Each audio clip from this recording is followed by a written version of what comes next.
Hey everyone, and welcome back to another Warcraft lore video, and this is the big one because I chatted to Ian, and when I was speaking to him, I essentially went in panning for gold, right? Those nuggets of info, like some of the ones he's dropped in the past, that, really get us talking. And today, there's a reason why this video is titled the way that it is, right? Because we're going cosmic, and if you've doubted some of the Cosmos stuff that we've talked about in the past, get ready to hear it from the horse's mouth. Ian really did confirm a number of very interesting, deeply impactful things that are, tied into what we've been talking about. It's pretty damn big. It's going to shape how we all process the lore. It's going to inform the settings that Warcraft explores during and after the Shadowlands. But first, before Shadowlands comes Shadows Rising, and you can pre-order that for free, literally free, ahead of its July 14th release date. You'll get the book for free with today's sponsor, Audible. Link down below. Give it a click. Seriously, free, and it's yours forever, even if you cancel Audible. Though you're probably not going to want to because they've got loads of Warcraft books and loads of other audiobooks as well, so it's pretty sweet. Now, audiobooks, they're seriously great. They accompany me on my trips to and up Sleeve Donard, a wonderful mountain in our country. So what a great way to get ready for Shadowlands. And I mean, man, I hear that there are some Sylvanas chapters that really do take the gloves off, which I'm looking forward to. You can't beat free, so hit up my link, pre-order it, give it a shot, give Audible a shot, and thanks for the support, as you'll very soon see things like supporting our sponsors like Audible truly do help us grow and make better content for you, and you'll see some of that soon. Okay, let's get into it. First up, I asked Ian about the first ones. Now, they're a group that was mentioned in the Shadowlands Alpha. Now, we have done a full lore video on them, of course we have, so you can see that, but suffice to say, they are a new group who are, according to Anduin, distinctly not Titan, even though the jailer commented it was a bit wild that we could actually sort of interact with their technology because we're mortals, and it's kind of implied that it's the Heart of Azeroth's fault that we can actually do that. Well, when I was talking to Ian, I asked him where those first ones may fit on the cosmology chart, and suffice to say, I got a deeper answer than I was expecting.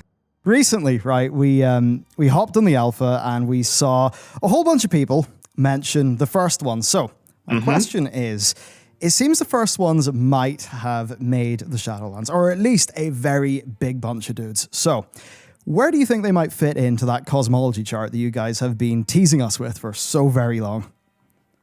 That's a very good question. Who made the Titans? The Titans there to begin with? Who created all of what we're seeing? What is the hierarchy of power in the Warcraft universe? I think what we are seeing, the Titans that we've dealt with in past Warcraft expansions up to now, as we saw face to face at the end of Legion, that was, the Pantheon of Order that we've seen placed on the cosmology. As we go to the Shadowlands, what we'll be learning is that there is a Pantheon of Death. And if you think of people or beings like the Archon in Bastion, Denathrius in Revendreth, the Winter Queen, these are effectively analogous to the Titans that we know in our world that we have interacted with, but they are the Pantheon of Death. And the question is, how does the Jailer fit into this? How does the Arbiter fit into this? Those are things we're going to learn. And that is... Oh, sorry. Yeah, I know. That's just a little nugget. Yeah. And then, is there some higher structure above and beyond that? Those are good questions. I think that's something we want to begin to delve into. Because one of the natural questions that many people asked really 3 years ago now, hey, we just dealt with Titans. We just faced off against a manifestation of Sargeras. Where do we go from here? Well, that's something we need to start exploring. And I mean, just wow. First, let's process the Titans, okay? This confirms the Titans were not the first sentient beings in existence, right? They did not create it all. Ian then asks us, who made the Titans? Good question. And he asked them that as a part of a response to a question about the first ones. So, could it actually be that the basic infrastructure of things is actually created by the first ones? Was, I suppose. And, maybe more than just the Titans, right? Everything that we see, all the different realms. And presumably, this would mean that all those other realms of existence, aside from the material, were also created by whatever group that is. Now, one assumes that then maybe the likes of Fel and Life were also maybe creations of this very first group. And I've got to wonder, right, if you've got the old gods and then behind them the Void Lords, then are the Titans at the same tier as the old gods, with there maybe being a greater power in the sort of realm of order or arcane behind them? But then we've got to think, well, was it actually one creature or being, deity that created all of these different forces and groups, or was it a group of them like the first ones, or did somebody make the first ones? I mean, as you can see, the implications here are, I mean, look, as much as how I title videos, like this time, they are actually massive, so there's that. Now, Ian continued by asking about the hierarchy of power in the WoW universe, getting us to think about that. And that very much does suggest we need to zoom out on that cosmology chart. We need to think bigger, that there was more behind that chart than we may think right now. Ultimately, the Titans and the old gods, they are an old way of looking at things now. That there really is just far more out there, and personally, right, I would guess that bar the Pantheons, Sylvanas probably knows more here than anyone else, given her relationship with the Jailer, and he's a deeply mysterious figure, and I'm then thinking that via our exploration of Sylvanas, we'll learn quite a bit more. Now, Ian also referred to our Titans as just the Pantheon of Order, and then he called those that we meet in the Shadowlands the Pantheon of Death. Now, if you're listening to what Ian says and how he says it, he sort of does that in a way that's suggesting an equal level of power between them, and that kind of dispels a notion that I had, that the Pantheon of Death were merely just the more powerful beings that kind of rose to the top of each realm, with the realms themselves being a bit more essential. So then that does make me think, is Denathrius' betrayal a bit more significant than just a zone villain? Now, it's interesting because Ian actually referred to what we faced of Sargeras as just a manifestation. That's the word he used. So then I've got to wonder, there's the sort of big dude we saw, but is there like a more primal essence, a more essential thing to the setup of the universe of Sargeras, maybe constructed by some mysterious group? And if that is the case, then there, could there actually be more than meets the eye to our Pantheon of Death, right? That we actually see as we go through the various zones of the Shadowlands. And then Ian asks us where the Arbiter and the Jailer fit into that. And I think this shows a separation between the Arbiter and Jailer and then the Pantheon of Death. And I think it suggests that the Arbiter and Jailer are a bit more primal, a bit more old, fundamental, essential. And that makes me wonder, are the Jailer and Arbiter first ones? Or are they very direct creations of those first ones, with the Pantheon of Death being sort of formed to almost take care of the whole system of death? And then thinking about that, I mean, have you seen the data mining of how big the Jailer is? Like, he is absolutely humongous dwarfs just about any NPC we've ever seen before. So, I mean, hey, if he is big and powerful, then we at least know that a part of that is literal. He is very, very big indeed. But yes, going back to it, Ian did say that we have faced a manifestation of Sargeras, so we faced old gods, and that, if we're asking ourselves what's next, we've kind of done all the big bad guys, well, then that's the right question for us to ask, and that's what Blizzard is exploring. Now, I believe, and he basically said, right, that this is us on our big step of expanding the lore and going to what is next. So that was pretty good for our first question, wasn't it? After that, I asked Ian if there was anything spooky about the Lifebinder, especially as it relates to Anima. Like if our souls come from life, grow in the material realm, then are shunted over to death and kind of get extracted for all of their juice like we're batteries, then is the Lifebinder complicit in how Azeroth is supposedly a prison? Well, I asked that question, and here's what he had to say. We've got this Pantheon of Order that we know about, and one of them just so happens to have the title of Lifebinder. Now, if Azeroth is a prison, as Sylvanas claims that it is, could a life binder have had anything to do with that? I mean, anything is possible, though that feels like, sometimes they're just artful terms that sound cool that are chosen long ago before we dreamed up any of these stories, so I wouldn't necessarily read too much into all of that. Though, one interesting facet of Bolvar, who's going to play a prominent role, sort of a bridge between two worlds, is that he's in the unique position of being someone who was seared by the flames of the Lifebinder, but has also worn the helm of domination and has an anchor into one realm while also having vision and insight into the other. So that kind of puts him in a unique situation.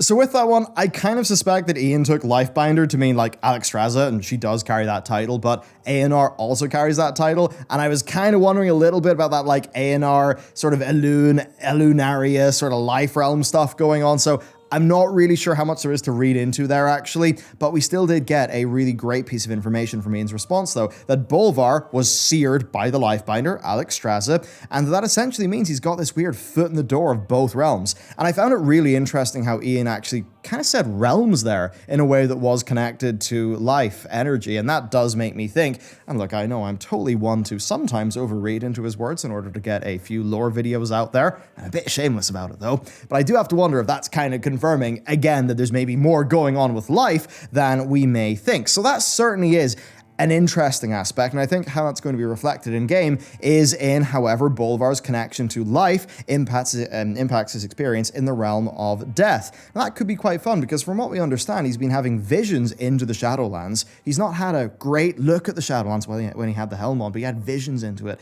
I then have to wonder, are there aspects of life, right, other parts of existence or what comes before existence that he's maybe had a glimpse into as well through his connection to life? Fairly interesting stuff. After that, though, I asked Ian a fun question about the origin of Anima. I was trying to drill down into that point and to really see how Anima and souls work, because if a soul gains Anima during life, where does the soul come from? Where does the vessel that holds the Anima come from? Well, I was trying to work that out, and I think Ian has pointed us in a very interesting direction indeed. I suppose on that, it's getting us close to souls and Anima, and we've all been talking about Anima for quite a bit. So we know that Anima is like this accrued power within a soul, right? So your Anima grows, you die, you go to the Shadowlands, it's slurped up into some sort of realm where it's used. So we know almost all of this process. But there's one question that's been teasing us for a long time in the office, and that is, where does the Anima come from? Does it pop into the material realm like the Titans seemingly did, or is it perhaps from some sort of lifelands? I mean, that's the rules of existence, really. I mean, where does gravity come from? How do magnets work? These are the questions that puzzle us. This is just how life energy, this is just how a soul is formed, and the energy that accrues over the course of that life's experience and deeds. Who put all these rules in motion? Who is the clockmaker behind it all? Again, there are bigger questions that we will continue to delve into over many years to come as we unravel the way the Warcraft universe is assembled. But I don't know that we're going to be specifically trying to answer that question within the Shadowlands. So yeah, no hard confirmation of the Lifelands, which is what I was kind of fishing for. But there is a confirmation of intelligent design within World of Warcraft. I mean, obviously, right? Now, he talked about how, though, it's just how souls and Anima work, but then he teased us, asking us who put these rules into motion, right? Who is the clockmaker behind it all? And, Ian used singular terms there. He said who. He said clockmaker. Not a group of people. So I don't know if I should read too much into that there is maybe some sort of singular creator of all of this stuff, but it does underline the importance of his first answer, that there is a lot more going on out there that we've really seen through our lens as players. Now, personally, I want to know where Elune fits into all of this, because she has been described, I believe by Blizz, as WoW's only true deity. Now, I assume that's, the only true deity that we know of. Now, additionally, we have had it confirmed via some data mining actually in an interview, that the data mine Night Warrior is in fact from another planet, and that doesn't mean that Elune is not just the Azeroth moon deity. So, could Elune be the creator of the universe? I mean, that would be a bit giga-brain, hard to tell right now, but I'm pretty sure Elune knows what's up to a pretty darn big degree. And look, there you go, that is really the point of this video, is to dive into the Cosmos stuff and just have a chat about that. There is a little bit more, there was actually quite a lot more in that interview, which we will have up in full on the channel, but I just wanted to get a quickie out to actually talk about this lore with everybody, because it's like I kind of don't want to put out the full interview and then do like a reaction to my own interview. I kind of rather just sort of do it like this, where we kind of get one cohesive piece of a video where we sort of get what Ian's saying and then the breakdown of it straight after. So I think it's a fun format. And, for me, this is really interesting, because this is all the sorts of things that we've been trying to work out in the office. Like, I know a lot of our lore videos, the Cosmos stuff, they have a lower hit rate than other lore videos. Like if we do the future of the Horde, is Kalia the leader of the Forsaken, which it's been confirmed she's not, by the way, or any things like that, you know, people kind of get it, right? Because it feels really close to them. But if we do something about like, oh yeah, you know, Aman'Thul's lying to you, Argus is this, there's something else going on in the cosmos, and ooh, it's very spooky. A lot of people just kind of feel like, I don't know any of this, I've not really seen these people, what does this mean for me? But I think what this interview 100% tells us is that it does mean something to you. It might not mean that to you yet, but in terms of where your character is going to be going, I mean, assuming, you know, you stay subscribed to the game, it is going to mean something to you in the future, right? This is Ian confirming that this is where, as storytellers, they're going to be doing a lot of thinking. Now, of course, it's not all that they're going to be doing. Like, they have set up, like, plenty of plot lines and things to simmer around in Azeroth in a more grounded fashion, but certainly there'll be this case where, yeah, we'll be expanding the lore. You know, it's very interesting to me because science fiction and fantasy are things I really love, and I love sci-fi fantasy. I think, you know, sometimes sci-fi fantasy can be not really that good. Sometimes it can be really good, though, and really fun. And I think when WoW does it, it can be really fun. It's not super deep sometimes, but it kind of can feel like this, you know, like there's fun world building behind it, but then the actual actions of your characters are all just kind of like, you know, fun, crazy, like anime hijinks, like the end of Legion, which, yeah, some of it was silly, but it was also very big and very entertaining, which I think worked for the Warcraft universe in a way that I think is good, because with WoW, it's like you want that in-the-moment stuff to be a bit cheesy, a bit silly, it's all a bit wild, it's all good fun, but then to also know that there is like a pretty cool world building and lore going on behind all of this stuff that kind of like elevates, you know, what you're doing. So for me, it really confirms just a lot of that direction stuff. And certainly, you know, it just makes me want to go back and really just toil over every single old god line that we've got to see, is there anything we need to reinterpret? To, you know, just think about at a more fundamental level, some of the deeper things out there, to really go into, say, Aman'Thul. And, you know, one thing I didn't get the chance, and I wish I had like 3 hours with the guy, but there's stuff like, you know, the Nightwell, you know, the sort of the Nightwell being connected to the time energy, the center of Oribos looking like the Nightwell, Aman'Thul being the Titan of Time, the Eye of Aman'Thul activating the Nightwell in, you know, in the Legion story, but then, of course, Aman'Thul being the guy who raised up Martin Sheen. He was Martin Sheen in Cataclysm. The dragon, Morrizond. He became Morrizond. There we go. I've totally blanked. Don't you love it when that happens? But, you know, that connection there. What's going on? The older gods' sort of involvement in the Infinite Dragonflight as well. There's like so many things around there that are just really interesting, and then it's just sort of makes me wonder, like, is there some sort of chromatic thing going on with, you know, with the Shadowlands? Because I know the perceptions of time, it's been confirmed, perceptions, not time itself, but perceptions of it feel longer. But then if you've got some sort of anima shunt that looks like the Nightwell that had a chromatic anomaly at it, you're like, what is going on? So you kind of see my point. There's a lot to think about here. So, Ian, thanks. It was a pleasure, and you certainly are going to be sending us off on many different little lore side quests.